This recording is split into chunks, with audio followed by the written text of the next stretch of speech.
Breaking now as we come on the air here at 11, President Trump announcing he and the First Lady are going into quarantine after testing positive for COVID-19 just over a month before the election. And we're tracking reaction to the news that just broke in the last hour. The president himself tweeted that he and the First Lady both tested positive, saying, quote, "We will begin our quarantine and recovery process immediately. We will get through this together." President Trump's physician confirmed the result in this memo that was just released. It says, quote, "The president and First Lady are both well at this time, and they plan to remain at home within the White House during their convalescence. The White House medical team and I will maintain a vigilant watch." The president and First Lady were tested tonight after one of the president's closest aides, Hope Hicks, tested positive. Hicks has spent time in close contact with the president in recent days. She was seen boarding Air Force One and Marine One without a mask as the president and other advisors traveled to a rally in Minnesota yesterday. She also traveled with the president to and from the first debate on Tuesday. ABC News reports Hicks is experiencing symptoms and tested positive yesterday. And I just spoke with KOMO political analyst Ron Dotzauer a little while ago. He tells me he thinks it's a very real possibility this could lead to a cancellation of the second presidential debate, which is still scheduled for October 15th. I asked Dotzauer how he thinks Joe Biden should respond to this major news and also what kind of impact this might have on voters across the nation. Listen to what he told me. I would fully expect Joe Biden to come out and say, listen, we wish him nothing but the best. We wish him well. We wish him a speedy recovery. One of the scenarios that the vice president could do is say, listen, I'm going to suspend my campaigning during the same period of time that he's in quarantine, because I don't think it's fair that I'm out there campaigning while he's in quarantine.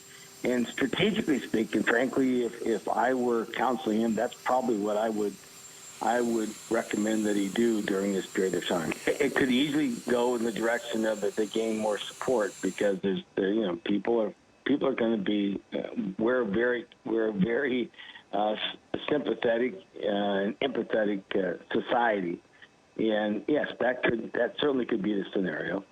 The other case could be is, look, he has been touting that we shouldn't be wearing masks, that we should not be concerned with COVID-19, that we're on the full-time recovery, and guess what, right?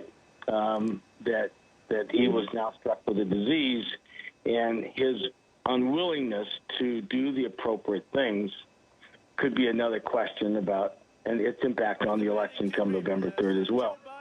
Now, Dotzauer says no doubt President Trump is surrounded by an incredible medical team and appears to be healthy and believes both the president and First Lady will most likely make a full recovery. That said, Dotzauer feels this will no doubt have an impact on the results of this election. To what extent tonight, he says that's hard to determine. And we're also hearing from the First Lady. Melania Trump tweeted, "As too many Americans have done this year, the president and I are quarantining at home after testing positive for COVID-19. We are feeling good, and I have postponed all upcoming engagements. Please be sure you are staying safe, and we will all get through this together." President Trump is 74 years old, which puts him in a high-risk category of developing serious complications from the virus.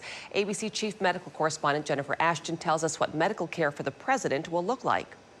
He'll be monitored regularly for his vital signs, for fever, for signs of other complications. He'll be isolated, obviously, from any close contact, and he's going to be observed very, very carefully. And we're still waiting to hear from the president's Democratic opponent in the election, Joe Biden. He was just on that debate stage with the president on Tuesday, but they did not shake hands to maintain social distance. It's unclear how the president's positive results will impact the next scheduled debate. We know the president has officially canceled his next rally scheduled for tomorrow. His only scheduled event is a closed press call on COVID-19 to support vulnerable seniors.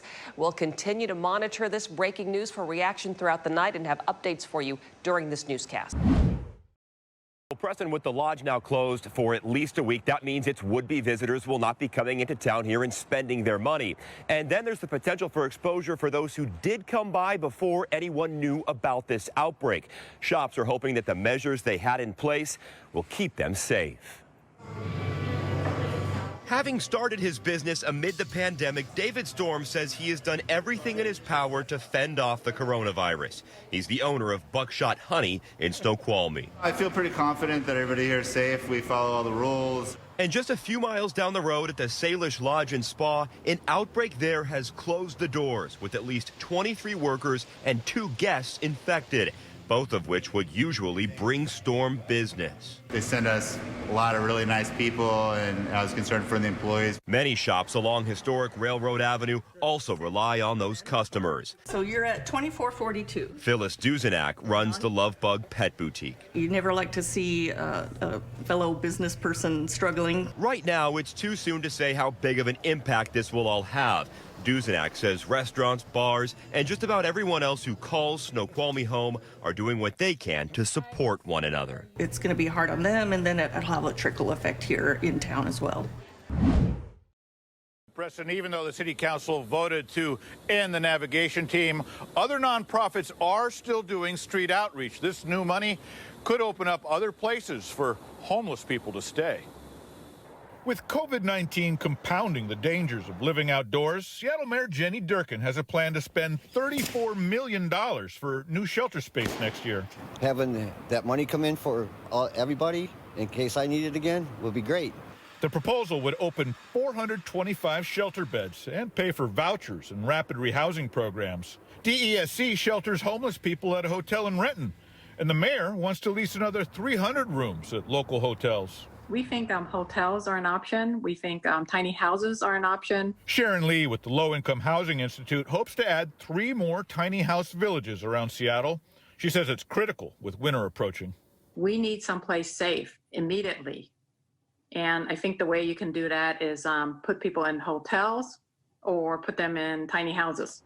City officials say shelter referrals once handled by the navigation team will still continue. We reallocated that funding for the navigation team, which is $1.4 million just for the rest of this year, to expand outreach contracts. Seattle works with several nonprofits to do street outreach, and more beds means more people can come indoors. We need a lot more shelter. I don't think there's enough. I think a lot of people are out on the streets.